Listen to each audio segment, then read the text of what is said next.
Hybrid, plug in hybrid আর electric গাড়ি, এই 3 গাড়ি কিন্তু ফিউচার মার্কেট। এই ফিউচার মার্কেটের জন্য সরকারের উচিত হবে, আমি মনে করি যে আমরা যদি এই সেক্টরটাকে আরও বড় করতে চাই এবং সরকার যদি আরও বেশি এই সেক্টরে যদি আমাদেরকে সাপোর্ট দেয়, তাহলে এখান থেকে বছরে সরকার এই সেক্টরটা প্রায় 3 থেকে 4 বিলিয়ন ডলারের সেক্টর হয়ে যাবে।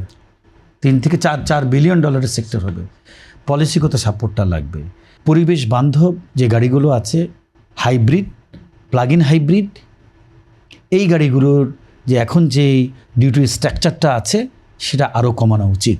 আগেও বলেছি, এখনও বলছি, জাপানিজ গাড়ি ওরা ক্যাটালাইটিক কনভার্টার লাগানো থাকে, তো সেখানে ইমিশন যেটা হয় সামান্য ইমিশন হয়।